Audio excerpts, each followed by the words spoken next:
इसका सही जवाब है विकल्प बी, समान अवसर।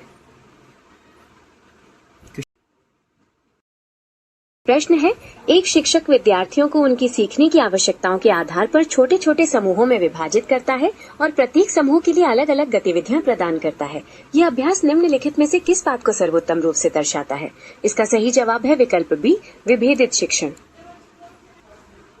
दूसरा प्रश्न है, कक्षा में लैंगिक समावेशन बहुत बढ़ावा देता है। इसका सही जवाब है विकल्प बी, समान अवसर। तीसरा प्रश्न है, मार्गदर्शन में कौन सी गैर परीक्षण तकनीक को बच्चे के व्यवहार से संबंधित किसी एक महत्वपूर्ण घटना या क्षणिक स्थिति के संक्षिप्त वस्तुनिष्ठ सारांश के रूप में परिभाषित किया जाता है? इसका सही जवाब है विकल्प ए, उपाख्यानात्मक रिकॉर्ड। चौथा प्रश्न है, जो बच्चा बार बार असफल होने के बाद भी लगा रहता है उसमें संभवतः ये होता है। इसका सही जवाब है विकल्प बी, विकासोन्मुखी मानसिकता। पांचवा प्रश्न है, एक ऐसी स्मृति तकनीक जो मानसिक संबंध बनाकर शिक्षार्थियों की जानकारी याद रखने और उसे बनाए रखने में मदद करती है, उसे इस नाम से जाना जाता है। इसका सही जवाब है विकल्प बी, स्मृति सहायक।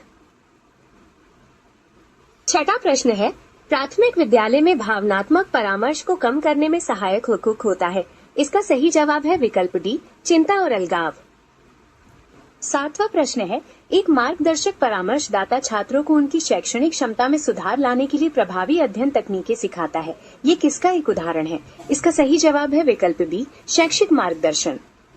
आठवां प्रश्न है, जब कोई शिक्षक बच्चों को अपने तर्क समझाने के लिए प्रोत्साहित करता है तो इससे किसका विकास होता है? इसका सही जवाब है विकल्प बी, उच्च स्तरीय सोच। नवा प्रश्न है, समावेशी शिक्षा विकलांगता के सामाजिक मॉडल का अनुसरण करती है क्योंकि ये। इसका सही जवाब है विकल्प बी, पर्यावरणीय बाधाओं को दूर करने पर जोर देती है। प्रश्न 10। 10वां प्रश्न है, घरेलू अस्थिरता के कारण व्यवहार संबंधी चुनौतियों का सामना कर रहे बच्चे को निम्नलिखित की आवश्यकता होती है। इसका सही जवाब है विकल्प बी, परामर्श और सहायक मनोवैज्ञानिक हस्तक्षेप सेवाएं। 11वां प्रश्न है, शिक्षण में संचार तब प्रभावी होता है जब शिक्षक। इसका सही जवाब है विकल्प बी, शिक्षार्थियों से प्रतिक्रिया प्राप्त करता है। 12वां प्रश्न है, शैक्षिक मनोविज्ञान में सीखने को सबसे अच्छी तरह से इस प्रकार परिभाषित किया जा सकता है। इसका सही जवाब है विकल्प ए, अनुभव के परिणाम स्वरूप व्यवहार में अपेक्षाकृत स्थायी परिवर्तन।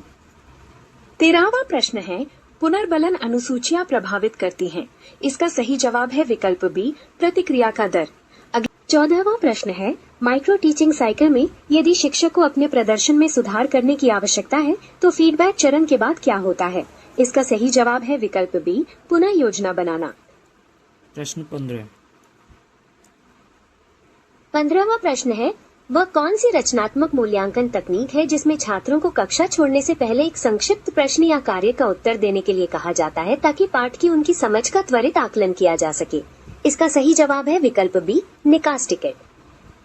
16वां प्रश्न है, कक्षा में अपने हकलाने के कारण साथियों द्वारा मजाक उड़ाए जाने पर एक बच्चा बात करना बंद कर देता है, ये दर्शाता है।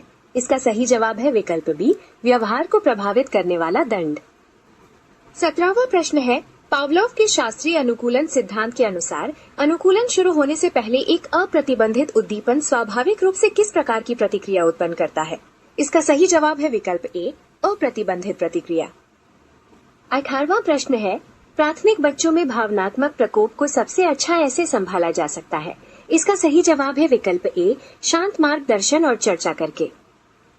19वां प्रश्न है, सहकर्मी शिक्षण के किस रूप में एक वरिष्ठ शिक्षार्थी एक कनिष्ठ शिक्षार्थी को शैक्षिक सहायता और मार्गदर्शन प्रदान करता है? इसका सही जवाब है विकल्प बी, विभिन्न आयु वर्ग के सहपाठियों द्वारा शिक्षण। 20वां प्रश्न है, बच्चों को वैज्ञानिक अन्वेषक मानने का अर्थ है कि वे। इसका सही जवाब है विकल्प बी, अवलोकन करते हैं, प्रश्न पूछते हैं और विचारों की जांच करते हैं। 21वां प्रश्न है, पियाजे के मूर्त संक्रियात्मक चरण में एक ही समय में किसी स्थिति के कई पहलुओं पर विचार करने की बच्ची की क्षमता को क्या कहा जाता है? इसका सही जवाब है विकल्प बी, विकेंद्रीकरण। 22वां प्रश्न है, सीखने में तत्परता महत्वपूर्ण है क्योंकि। इसका सही जवाब है विकल्प बी, ये बच्चों को प्रभावी अधिग्रहण के लिए तैयार करता है। 23वां प्रश्न है, समावेशी के लिए शिक्षण अधिगम सामग्री TLM कैसी होनी चाहिए? इसका सही जवाब है विकल्प बी, शिक्षार्थियों की आवश्यकताओं के अनुरूप। 24वां प्रश्न है, शिक्षक की वो प्रतिक्रिया जो योग्यता के बजाय प्रयास पर केंद्रित होती है किन्हें बढ़ावा देती है? इसका सही जवाब है विकल्प बी, विकासोन्मुखी मानसिकता। 25वां प्रश्न है, विकास का प्रॉक्सिमोडिस्टल सिद्धांत ये बताता है कि। इसका सही जवाब है विकल्प बी, विकास शरीर के केंद्र से बाहरी अंत तक होता है। 26वां प्रश्न है, निम्नलिखित में से कौन सा कारक सीखने पर पर्यावरणीय प्रभाव को दर्शाता है? इसका सही जवाब है विकल्प बी, कक्षा और घर की स्थितियां। 27वां प्रश्न है, पियाजे के सिद्धांत के अनुसार मूर्त संक्रियात्मक अवस्था में बच्चे निम्नलिखित क्षमताओं का विकास करते हैं। इसका सही जवाब है विकल्प बी, संरक्षण और वर्गीकरण।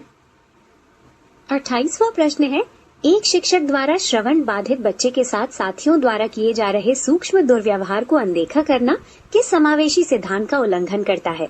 इसका सही जवाब है विकल्प ए, भागीदारी और गरिमा। 29वां प्रश्न है, लगातार ऊपर की ओर बढ़ता हुआ सीखने का वक्र ये दर्शाता है। इसका सही जवाब है विकल्प बी, लगातार प्रगति। 30वां प्रश्न है, शुरुआती स्कूली शिक्षा के दौरान सामाजिक तुलना का इन पर नकारात्मक प्रभाव पड़ सकता है। इसका सही जवाब है विकल्प बी, आत्मसम्मान।